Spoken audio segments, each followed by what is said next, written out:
بسم اللہ الرحمن الرحیم۔ السلام علیکم۔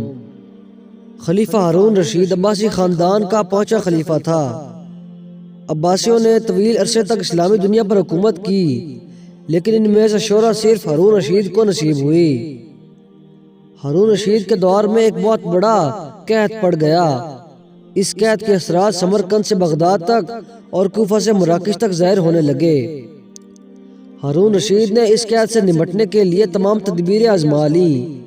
اس نے غلے کے گودام کھول دیے، ٹیکس معاف کر دیے، پوری سلطنت میں سرکاری لنگر خانے قائم کر دیے اور تمام امراء اور تاجروں کو متاثرین کی مدد کے لیے محرک کر دیا۔ لیکن اس کے باوجود عوام کے حالات ٹھیک نہ ہوئے۔ ہارون رشید کو سمجھ نہیں آ رہا تھا کہ وہ اس قحط سے کیسے نپٹے۔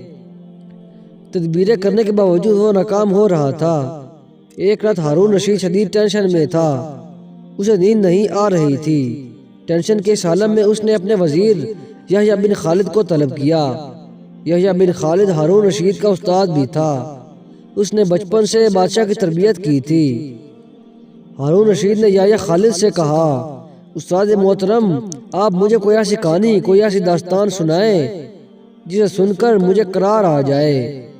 یحییٰ بن خالد مسکرایا اور عرض کیا، بادشاہ سلامت، میں نے پرانی کتب میں ایک حکایت پڑھی تھی۔ یہ داستان مقرر قسمت اور اللہ کی رضا کی سب سے بڑی اور شاندار تشریح ہے۔ اگر آپ اجازت دیں تو میں وہ داستان آپ کے سامنے دہرا دوں۔ بادشاہ نے بے چینی سے فرمایا، اے محترم استاد، فوراً فرمائیے، میں شدید پریشانی میں ہوں۔ یحییٰ خالد نے عرض کیا، کسی جنگل میں ایک بندریا سفر کے لیے روانہ ہونے لگی۔ اس کا ایک بچہ تھا، وہ بچے کو ساتھ نہیں لے جا سکتی تھی۔ چنانچہ وہ شیر کے پاس گئی اور اس سے عرض کیا، جناب آپ جنگل کے بادشاہ ہیں، میں سفر پر روانہ ہونے لگی ہوں، میری خواہش ہے آپ میرے بچے کی حفاظت اپنے ذمہ لے لیں۔ شیر نے حامی بھر لی۔ بندریا نے اپنا بچہ شیر کے حوالے کر دیا۔ شیر نے بچہ اپنے کندھے پر بٹھا لیا۔ بندریا سفر پر روانہ ہو گئی۔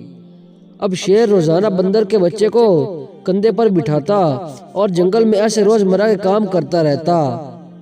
ایک دن وہ جنگل میں گھوم رہا تھا کہ اچانک ایک عقاب اوپر سے آیا، شیر کے قریب پہنچا، بندریا کا بچہ اٹھایا اور فضا میں گم ہو گیا۔ شیر جنگل میں بھاگ دوڑ کرتا رہا، لیکن وہ عقاب کو نہ پکڑ سکا۔ یحییٰ خالد رکا، اس نے سانس لی اور خلیفہ ہارون رشید سے عرض کیا، بادشاہ سلامت، چند دن بعد بندریا واپس آئی اور شیر سے اپنے بچے کا مطالبہ کر دیا۔ شیر نے شرمندگی سے جواب دیا، تمہارا بچہ تو عقاب اٹھا لے گیا ہے۔ بندریا کو غصہ آ گیا اور اس نے چلا کر کہا، تم کیسے بادشاہ ہو؟ تم ایک امانت کی حفاظت نہیں کر سکتے، تم اس سارے جنگل کا نظام کیسے چلاؤ گے؟ شیر نے افسوس سے سر ہلایا اور بولا، میں زمین کا بادشاہ ہوں، اگر زمین سے کوئی آفت تمہارے بچے کی طرف بڑھتی تو میں اسے روک لیتا، لیکن یہ آفت آسمان سے اتری تھی اور آسمان کی آفتیں صرف اور صرف آسمان والا ہی روک سکتا ہے۔ یہ کہانی سنانے کے بعد یحییٰ بن خالد نے ہارون رشید سے عرض کیا، بادشاہ سلامت، قحط کی یہ آفت بھی اگر زمین سے نکلی ہوتی تو آپ اسے روک لیتے۔ یہ آسمان کی آفت ہے، اسے صرف اللہ تعالیٰ روک سکتا ہے، چنانچہ آپ اسے رکوانے کے لیے بادشاہ نہ بنے، فقیر بنے، یہ آفت رک جائے گی۔ دنیا میں آفتیں دو قسم کی ہوتی ہیں، آسمانی مصیبتیں اور زمینی آفتیں۔ آسمانی آفت سے بچنے کے لیے اللہ تعالیٰ کا راضی ہونا ضروری ہے، جبکہ زمینی آفت سے بچاؤ کے لیے انسانوں کا متحد ہونا، وسائل کا بھرپور استعمال اور حکمرانوں کا اخلاص درکار ہوتا ہے۔ یحییٰ بن خالد نے ہارون رشید کو کہا تھا، بادشاہ سلامت، آسمانی آفتیں اس وقت تک ختم نہیں ہوتی جب تک انسان اپنے رب کو راضی نہیں کر لیتا۔ آپ اس آفت کا مقابلہ بادشاہ بن کر نہیں کر سکتے، چنانچہ آپ فقیر بن جائیں، اللہ کے حضور گر جائیے، اس سے توبہ کیجیے، اس سے مدد مانگیے، یہ آفت ضرور دور ہو جائے گی۔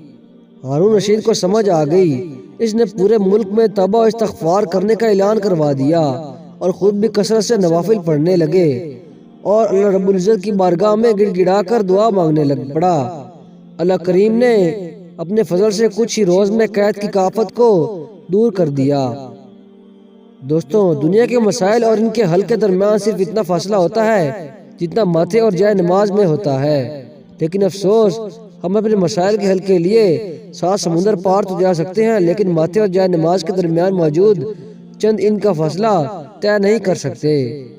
دوستوں، ویڈیو پسند آئے تو ویڈیو کو لائک ضرور کریں، اور آپ کو ویڈیو کیسی لگی کمنٹ کر کے ضرور بتائیں۔